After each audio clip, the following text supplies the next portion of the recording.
Hey everyone, welcome back to the channel.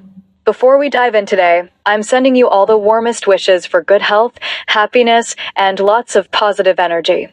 Seriously, taking a moment to learn something new is a gift, and I hope you're feeling fantastic right now. Today, we're tackling a geographical head-scratcher that sounds almost impossible. How can one of the world's largest and most influential countries, Saudi Arabia, function without a single natural river flowing through its entire territory? No lakes, no permanent streams, nothing. It seems unbelievable, right? Water is life. So, how does a nation in the heart of a vast desert not only survive but thrive? Let's unravel this fascinating story of adaptation, ancient secrets, and incredible human ingenuity. Picture Saudi Arabia in your mind. You probably see endless stretches of golden sand dunes, scorching sun, and maybe gleaming modern cities like Riyadh or Jeddah rising from the desert. What you definitely don't picture are rushing rivers, serene lakes, or lush river valleys. And you'd be absolutely right. Saudi Arabia is the world's largest country without a single permanent river or natural freshwater lake on its surface. The reason boils down to one major factor: its brutal climate. Most of Saudi Arabia is dominated by the Arabian Desert, part of the vast, hyper-arid expanse that covers much of the Middle East. Rainfall here is incredibly scarce and wildly unpredictable. Some regions might go years without seeing a single drop of rain. When rain does fall, it's often intense but short-lived, causing flash floods that roar through dry valleys called wadis before vanishing almost as quickly as they appeared, soaking into the parched ground or evaporating under the relentless sun. There's simply not enough consistent, heavy rainfall to feed rivers that flow year-round. Water can't gather and flow continuously when the ground is bone-dry and the air is like an oven, sucking moisture away instantly. So, if there are no rivers or lakes, where on earth did people and civilizations get their water for thousands of years? The answer lies hidden beneath the sand and rock. Saudi Arabia sits on top of something incredibly precious: massive underground reserves of water known as fossil water. Imagine these as gigantic, ancient, buried sponges made of rock layers called aquifers. This water isn't new. It's ancient rainwater that fell tens of thousands, even hundreds of thousands of years ago, during much wetter periods in the Earth's history, times when the Arabian Peninsula wasn't a desert, but a landscape of savannas and lakes. This water seeped deep, deep underground, getting trapped between layers of rock, sealed away like a time capsule.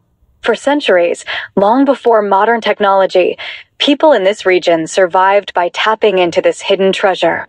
They found places where the groundwater naturally bubbled up to the surface, creating life-sustaining oases. These oases were literal paradises in the desert, lush islands of green where date palms flourished, crops could be grown, and communities could settle. Famous ancient trade routes, like the legendary incense route, depended entirely on these scattered oases as vital pit stops for caravans crossing the harsh desert. Ingenious systems like qanats, or afflage underground tunnels gently sloping from the foothills to bring groundwater to the surface, were developed to sustainably manage this precious resource. For generations, these oases and carefully managed wells drawing from the fossil aquifers were enough for the relatively small population and their traditional ways of life. Water wasn't wasted. It was revered and meticulously shared according to community rules. But things changed dramatically in the 20th century. The discovery of vast reserves of oil transformed Saudi Arabia almost overnight from a largely nomadic society into a rapidly modernizing urban nation. With oil wealth came ambitious development, booming cities, expanding industries, and a population explosion.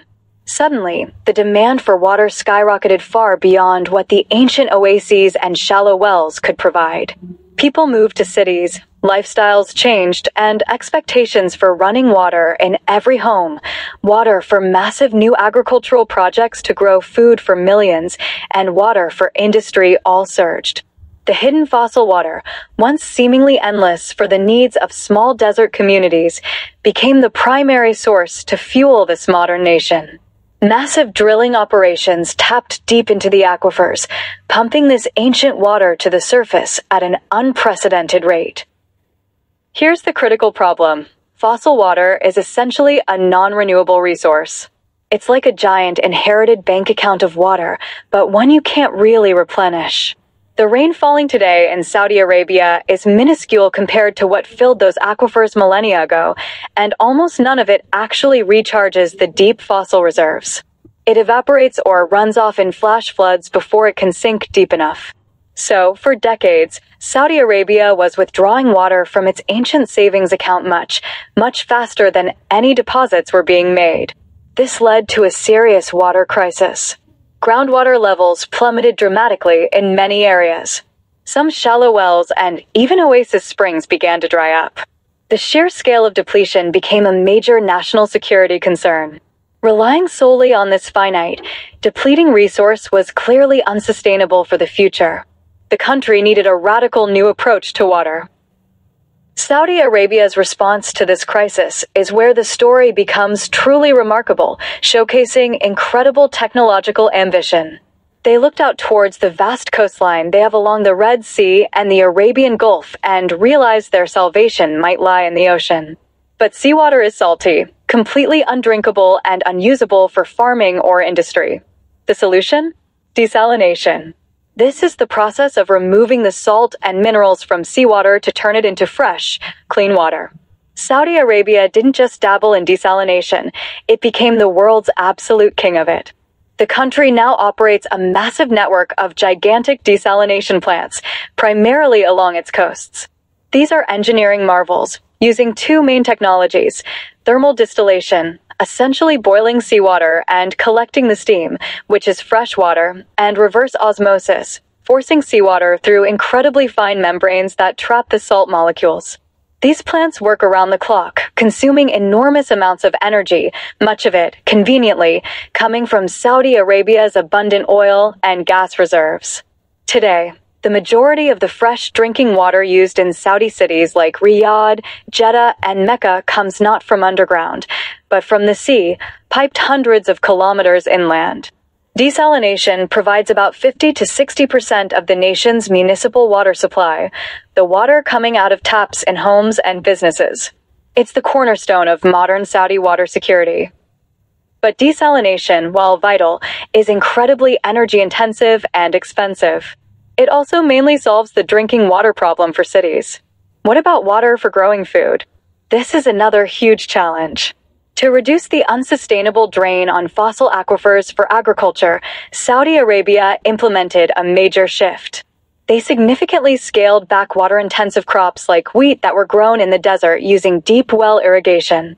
Instead, they increasingly rely on importing a large portion of their food.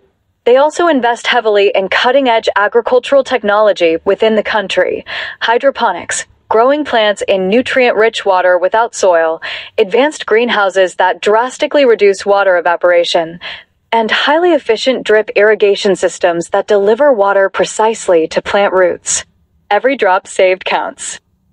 Reusing water is another crucial strategy. Saudi Arabia has developed sophisticated wastewater treatment plants.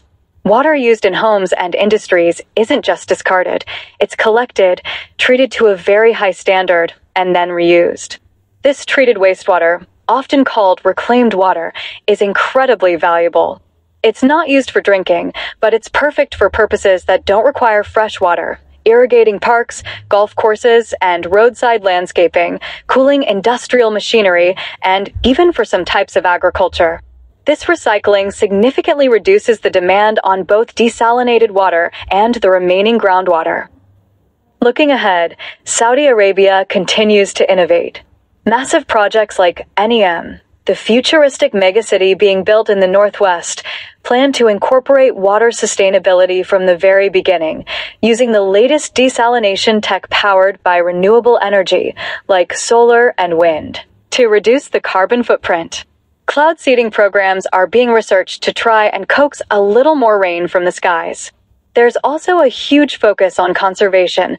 Public awareness campaigns encourage citizens and businesses to use water wisely, fixing leaks, installing water-saving fixtures, and simply valuing every drop.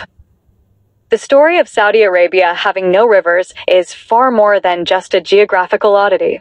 It's a powerful testament to human resilience and innovation in the face of extreme environmental constraints. It's a story of moving from dependence on ancient, hidden water to mastering the technology needed to pull fresh water from the sea. It highlights the global challenge of water scarcity and the tough choices nations must make about how to allocate this most precious resource. Saudi Arabia's journey, from relying on miraculous oases fed by fossil water to becoming the world leader in desalination, shows that necessity truly is the mother of invention. It reminds us that water security is fundamental to any nation's survival and prosperity, especially in a changing climate. So, the next time you turn on your tap and see clear water flowing effortlessly, take a moment to appreciate it. And remember the incredible lengths a country like Saudi Arabia goes to in order to make that same simple miracle happen every single day in one of the driest places on Earth. Thanks so much for watching, everyone. Stay curious, stay hydrated, and I truly hope you have a wonderful and healthy day. Take care.